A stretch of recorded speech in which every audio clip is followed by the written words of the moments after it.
ಭಾರತದ ಅತಿದೊಡ್ಡ ವಿದ್ಯಾರ್ಥಿ ನೇತೃತ್ವದ ದತ್ತಿ ಓಟವಾದ ಕನ್ಯಾತನ್ 2026 ಬೆಂಗಳೂರು ಮತ್ತು ಕರ್ಜಾತ್ನಾದ್ಯಂತ ತನ್ನ 15ನೇ ಆವೃತ್ತಿಯನ್ನು ನಡೆಸಿತು. 13,000ಕ್ಕೂ ಹೆಚ್ಚು ಓಟಗಾರರು, ನಡಿಗೆದಾರರು, ವಿದ್ಯಾರ್ಥಿಗಳು, ಸ್ವಯಂ ಸೇವಕರು ಮತ್ತು ಕಾರ್ಪೊರೇಟ್ ಪಾಲುದಾರರನ್ನು ಆಕರ್ಷಿಸಿತು. ಎಲ್ಲರೂ ಹುಡುಗಿಯರ ಶಿಕ್ಷಣ ಮತ್ತು ಸಬಲೀಕರಣದ ಕಾರಣಕ್ಕಾಗಿ ಒಟ್ಟುಗೂಡಿದ್ರು. ಬೆಂಗಳೂರಿನಲ್ಲಿ ಸುಮಾರು 10,000 ಭಾಗವಹಿಸುವವರು, ಕರ್ಜಾತ್ನಲ್ಲಿ 2,000ಕ್ಕೂ ಹೆಚ್ಚು ಮತ್ತು ಬೀಟ್ಸ್ ಪಿಲಾನಿಯಲ್ಲಿ ಸುಮಾರು 1,000 ಓಟಗಾರರು ಭಾಗವಹಿಸಿದ್ರು.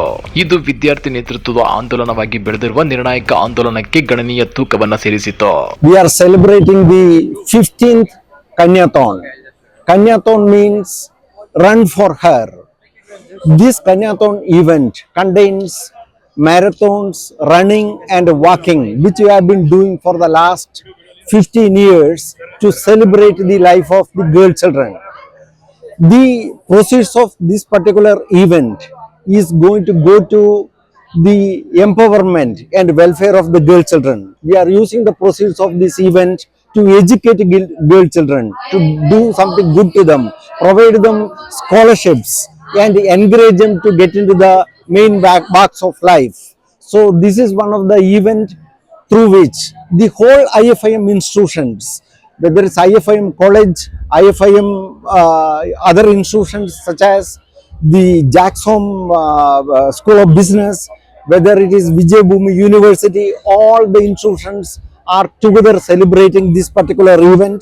We have the run happening in Jammu Kashmir, we have the run happening in Karjat, Maharashtra, Mumbai, and this has been one of the flagship event of our organization. The message is very clear: ensure empowerment of the girl children.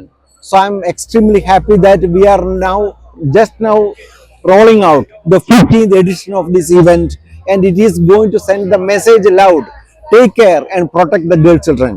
ಈ ಕಾರ್ಯಕ್ರಮವನ್ನು IFIM ಸಂಸ್ಥೆಗಳು, Jagdish Sheth school of management ಮತ್ತು ವಿಜಯಭೂಮಿ ವಿಶ್ವವಿದ್ಯಾಲಯದ ವಿದ್ಯಾರ್ಥಿಗಳು ಮಾತ್ರ ಯೋಜಿಸಿ ಕಾರ್ಯಗತಗೊಳಿಸಿದ್ದಾರೆ ಮತ್ತು 15 ಆವೃತ್ತಿಗಳ ನಂತರ ದೀರ್ಘಕಾಲೀನ ವಿದ್ಯಾರ್ಥಿ ಉಪಕ್ರಮವು ನೆಲಮಟ್ಟದ ಸಾಮಾಜಿಕ ಬದಲಾವಣೆಗೆ ಕಾರಣವಾಗುವ ಹೆಚ್ಚು ಆಕರ್ಷಕ ಉದಾಹರಣೆಗಳಲ್ಲಿ ಒಂದಾಗಿದೆ.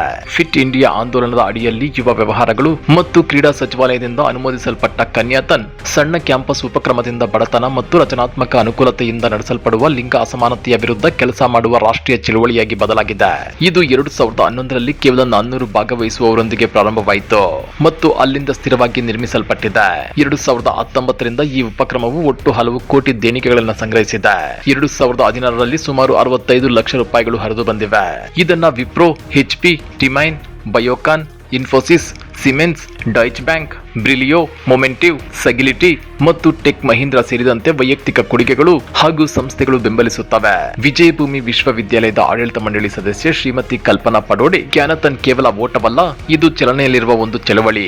ನೀವು ಇಡೋ ಪ್ರತಿಯೊಂದು ಹೆಜ್ಜೆಯೊಂದಿಗೆ ಒಬ್ಬ ಹುಡುಗಿಯ ಶಿಕ್ಷಣ, ಘನತೆ ಮತ್ತು ತನ್ನ ಸ್ವಂತ ಹಣೆ ಬರಹವನ್ನ ರೂಪಿಸಿಕೊಳ್ಳುವ ಶಕ್ತಿಗೆ ಹತ್ತಿರವಾಗ್ತಾಳೆ. ಜನರು ಒಂದು ಕಾರಣಕ್ಕಾಗಿ ಒಗ್ಗೂಡಿದಾಗ ನಿಜವಾದ ಬದಲಾವಣೆ ಪ್ರಾರಂಭವಾಗುತ್ತೆ ಎಂಬ ಸರಳ ನಂಬಿಕೆಯೊಂದಿಗೆ ಪ್ರಾರಂಭವಾದ ಪ್ರಯಾಣವಿದು.